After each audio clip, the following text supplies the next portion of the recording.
buenas tardes y agradezco la cariñosa recepción que me han hecho. Es el mismo cariño que yo siento por las nuevas universidades y sus proyectos. Agradezco al rector, al intendente, a Alejandro, a Patricio. Creo que la relación universidad y editora de la universidad es una relación indispensable, una relación que tarde o temprano se crea y se recrea de múltiples maneras. No hay una universidad sin una editora de esa universidad. Le da un perfil, una identidad, permite que se convierta en una gran ofertante de sus trabajos a una comunidad de lectores. Se trata de libros y el libro no ha desaparecido como gran organizador colectivo. El libro es una instancia de reflexión común, no solo entre el autor y el lector, sino en la profunda derivación que tiene la deriva de sus lecturas.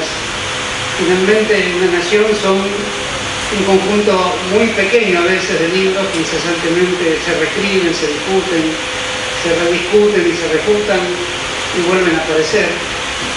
La idea de una imprenta y editora universitaria es algo que, por otro lado, en los últimos años se ha convertido en un descubrimiento, en un horizonte de percepción irreversible de todos los administradores, de los rectores, de los profesores de las nuevas universidades del conurbano, porque además de que esto tiene una historia, hay una historia de las editoriales universitarias argentinas, también tiene la urgente necesidad, desde el punto de vista de las nuevas universidades del conurbano, de no dejar de tratar la política del libro, el libro como política asociativa de una comunidad de lectores y la editorial como el lugar donde se piensa una suerte de asignatura que está más allá de las asignaturas, de una materia que está más allá de las materias. De modo que la editorial de una universidad opera como el intelectual colectivo de esa universidad, opera como el lugar donde la universidad se reconoce a sí misma, en sus trabajos, incluso en sus crisis y en sus potencialidades. Esto no ha variado en la historia de la modernidad. Desde que existe la imprenta y los periódicos, siempre existió la discusión, que es una discusión profunda, muchas veces tiene aspectos tremendos, de si la publicación es superior a la institución que la sostiene, que la financia y que la publica. Esta es una gran discusión en las tradiciones de izquierda.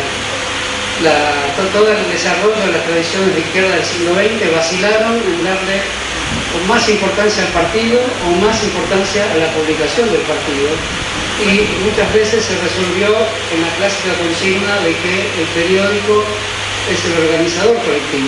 Los grandes pensadores de la izquierda lo pensaron de ese modo durante el siglo XX porque la izquierda descubrió tarde la importancia de las publicaciones, la importancia del libro, la importancia de la relación entre instituciones y textos. Esta relación entre instituciones y textos es una institución dramática. Si hay instituciones solo con manuales de procedimiento, se desnutren las instituciones. Si hay instituciones con textos que no sean manuales de procedimiento, que tienen que existir también, pero me refiero a textos que incluso discutan con la institución se fortalece. La Argentina es un país que no surgió tempranamente a la vida editorial, pero surgió de una manera muy interesante, con imprentas prestadas, con imprentas que venían de Europa, como es obvio. Pero estas imprentas tienen una historia que realmente no dejan de presentar cierto pintoresquismo, porque el primer diario de la Argentina independiente, la Gaceta de Buenos Aires, se edita, esto tiene un poco de leyenda, pero muchos han investigado el tema, por ejemplo el padre Furlong, y coinciden de que es así. Es la imprenta que trajeron los ingleses y que radicaron en Montevideo a propósito de las invasiones de 1806, que editó un gran diario. Ese diario era The Southern Star, la Estrella del Sur. Y leído hoy, es un diario de enorme importancia. Se puede decir que el ejército de Whitlock, de Beaufort, de Popham, todos los personajes que estudiamos en nuestra escuela primaria, dependía en gran medida de ese diario que hacían intelectuales de Montevideo, donde estaba en la calle Dantas, estaba situado el diario. El diario trae la libertad de culto, la libertad de comercio, el movimiento de barcos en los puertos. Es un diario que tiene 12 números. Detrás del diario está el drama de la guerra, que casi nunca aparece, salvo algunas pocas noticias. Es un diario mercantil. De algún modo, esto ha sido muy estudiado, es obvio, pero el ejército, la tax force inglesa de la época, venía con un periódico de altísimo nivel. Era un periódico bien escrito, un periódico que publicaba poesías rioplatenses y que además, número por número, trataba de la biografía del almirante Nelson, que había muerto en la batalla de Trafalgar en 1805, un poquito antes. De modo que era un diario inglés con muchas vetas que hoy son extraordinarias desde el punto de vista de la idea de que un diario y un ejército conviven a veces de manera dificultosa, al punto tal que no es desacertado pensar que en este caso la derrota del ejército inglés en Buenos Aires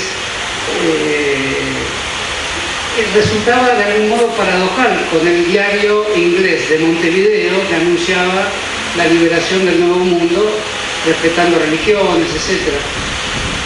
Cuando se derrota ese ejército, esos tipos, no era fácil conseguir tipos móviles, solo los tenían los jesuitas, que habían editado ya libros en las misiones, pero cuando pasan a Buenos Aires esas imprentas, ahí se edita la Gaceta, que es paradoja interesante, ¿no? La Gaceta de Buenos Aires sale de la imprenta que habían traído los ingleses. Y de ese modo entramos a una relación permanente en la historia nacional, que es la relación entre la publicística militar y las acciones del ejército.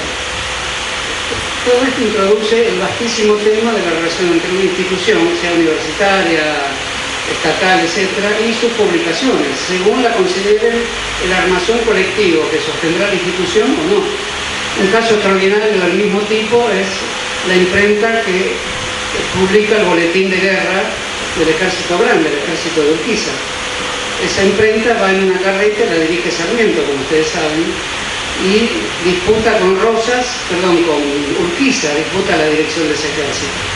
Una disputa que llega a molestar a Urquiza porque cada boletín que escribe Sarmiento en esa imprenta presupone que la acción periodística y publicística es superior a la acción militar, que motivará un año después una grandiosa polémica con Alberdi en relación a qué papel cumple el periodismo como organizador social. Y Alberdi, más realista, dice: usted realmente es un loco, cree que ganó una batalla solo con sus boletines. Pero Sarmiento no se amilana, él cree que ganó la batalla con sus boletines. Esta pequeña anécdota, que en realidad es una gran discusión de profunda actualidad sobre la relación entre los fierros de verdad de un ejército y los medios de comunicación, ocupa prácticamente un año del debate entre Sarmiento y Alberdi, que se hace en Chile, antes que los dos vuelvan, Sarmiento definitivamente y Alberdi como un permanente expatriado. Esa imprenta era de los hermanos Coni, inmigrantes italianos en Entre Ríos. Será la imprenta que edite Martín Fierro cuando se instale en Buenos Aires. Aún está en Buenos Aires la casa de la vieja imprenta de los hermanos Coni. Esto avalaría la idea de que finalmente la imprenta tiene cierta inocencia. Esas máquinas, esas prensas, esas viejas de noticias pueden servir a un ejército, pueden servir a un partido de transformación social, pueden editar después el Martín Fierro. Es un tema interesante también para reflexionar. Y se puede decir que esa es la fundación moderna de la imprenta en Argentina.